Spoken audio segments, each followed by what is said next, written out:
Өнөөдөр та бүхэндээ өндөргийн дануудын тухай ярих болно. Хоолой төсөө учраас дунд нь ханиалгах, сатаарах зүйл байвал уучлаарай. За эхлэе. За Нозер 1935 оны бэлгийн 9 сарын 25-ны өдөр. Одоогийн Өвөр Хангай аймгийн 9 зүйлээд газар Боржгон огт халхан тушаатхан Гомбот орчин гэр бүл төржээ.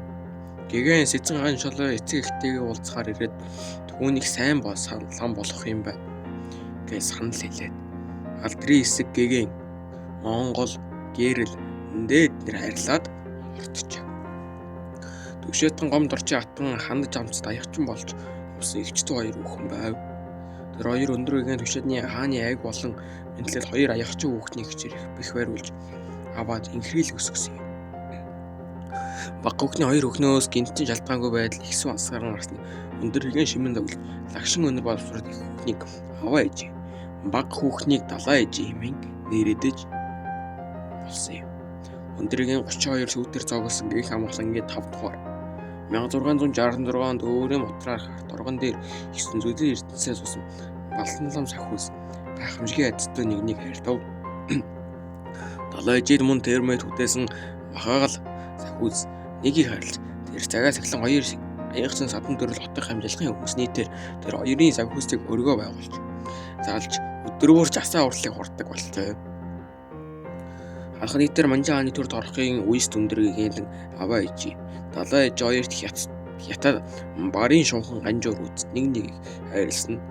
Аваа ээжийн үйдэн засаг хаймчхийн үед манай ошууны аав хүү ноён химээх тайжид худгай болгон өгч татсан хурал хамжаалга сэлэлтэй уус очоо нийлүүлэх захир явуулсан ба бас далаа ээжийг дээрхийн шавийн дархан ноёнд худгай болгон өгч ховын хаврал хамжлах сэлцтэй их шавд нийлүүлсэн дараа харшир олон сүсэгт нь өглөгийн эцэд захиур тэмээх газар хурлан хумбэрч шүтэн алсын бүтээсэн жас сан байгуулан үржлийг хурал гаргасан юм уу.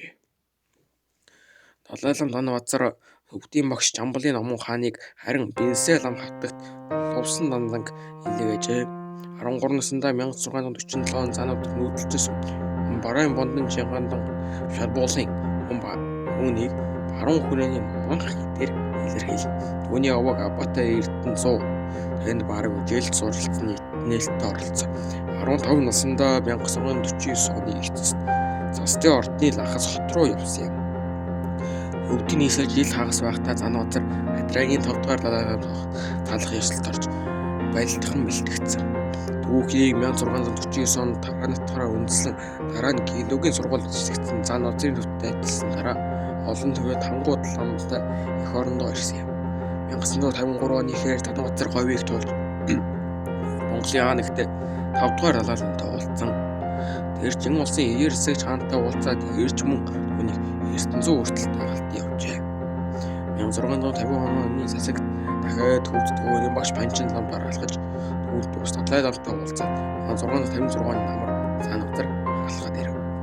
Шашны ажиллагаа болон халахад хийсэн одоо бүтээн байгуулалтыг харуул төвдөө Занбазар эх орондоо Эрдэнэ цугийн сургуультай холбоотой хийдэн оролцсон амьдрахыг хүсэхгүй байгаа зарлаж нүүдлийн хүрээг байгуулж Долоо аймгийн харийн айлцсан. 1654 онд хинтээ болно. Одоогийн Төв аймагт Нозрын Републик хандан Шадуугийн хамгийн их хүрээг байгуулсан. 1654 он Шивэт бол одоогийн Өвөр Хангай аймаг 19 настай аз жаргалтай өндөргийн урлан Төвхөн гэдэг өөрийн урлагаа байгуулав. Соён бүсгийг зохиосон. 1686 он Занбазар шинэ соён бүсийг зохиолов.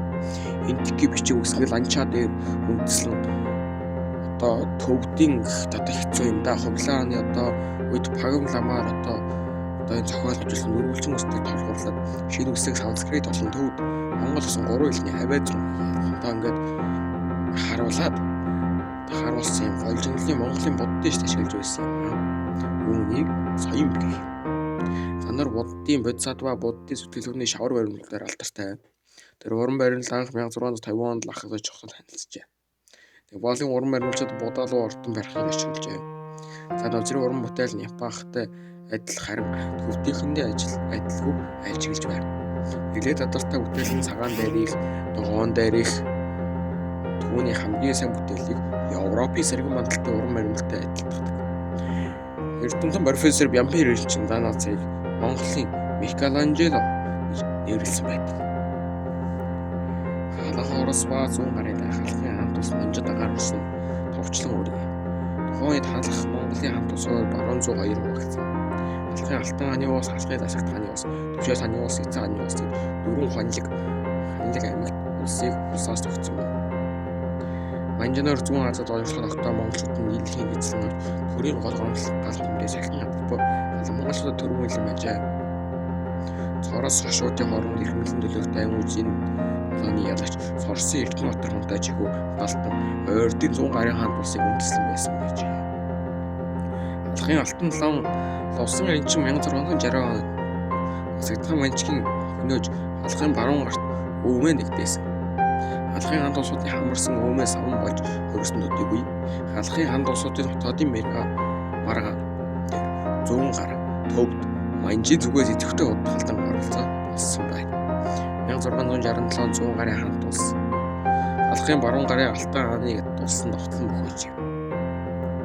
Халахын төвшөөт хаан жохон дуурч ханс дэргүүд Цэцэн хаан халахын алтан хааны улсын даалгын бол таны улсад хамаар хотгойд илжигэн дарахтын ноёнтын эсвэл үүсгэн дэрэгтэй маргаанаас болсон төвшөөт хаан жавхан дорчтой эв өвдөрсөг засагт хаан улсын 100 гарын хостой болж.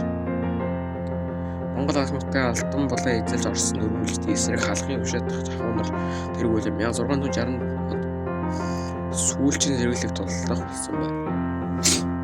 100 гарын ханд улсын хан галдан болон нутагт хөрөнгөлж буй Оросууд бунтай Ив найр тарьсан бодлого авсан халах монголчуудын маш их дарамтыг үзүүлжээ. 1682 онд халахын баруун 100 гарыг эвлэрүүлэх чуулган хийхээ оролцсон боловч төвшөөтхан эрд таталтнаас хомжилт болоогүй. 1688 онд халахын төвшөөтхан жавхан доржийн удирдлагад байгаль нуур орчмын нутагт хөрөнгөлж буй Оросуудын зайд шивийг устгаж шахан гарахнаа зэрэглэж хотгоо дарахтын ноёнд байгаль нуурын баруун итгэдэг түүхний шивээ төвшөөтхан зэрэг байгалийн өвөр шилэн үдийн шивээ Цэцэнгааны зэрэг Эржүүгийн шивээг тогтлон байхах үед засагт хаан шар 100 гарын алтан бошид хамтаа хоёр эвсэл хичээ байгуулан арслаас нь зэрэглэн нарих гаргүй баттай мэт авсан жахунд орч төрүүлэхэд төмөн зэрэгт ажиллан засагт хааны нутаг довтлчаа. Төвшөөт хаан жахунд орч ихүү галдан дорж үдэрсэн төмөн зэргийн төмөр тэмээх алхын Цэцэнгааны Эржүүгийн шивээг дайлт буй зэргийн хүчийг ононгол зогсов.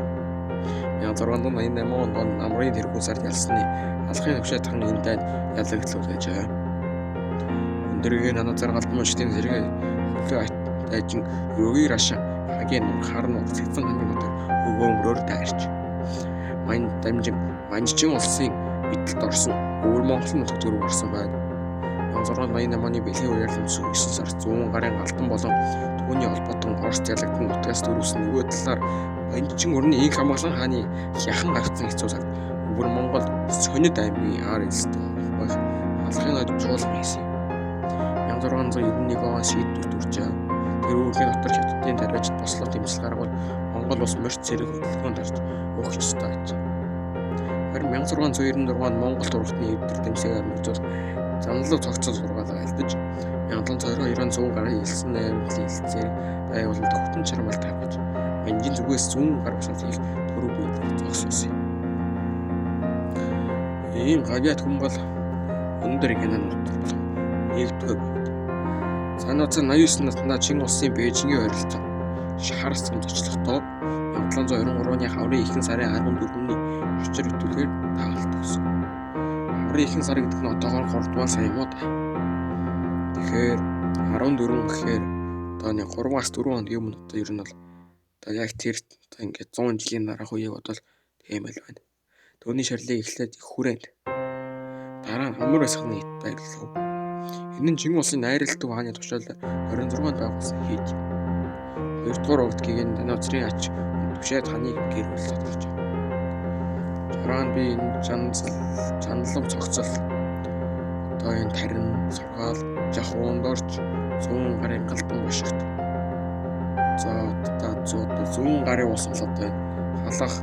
Халахын хамт улсуудын талаар хэлээ. За мөн одоо шашин талаас одоо буддын шашин одоо Монголд нэрвдэг байсан шарын шашин талаар би яриа. За үүний дараа би 8 дугаар өдрийн талаар ярих юм. Баярлалаа.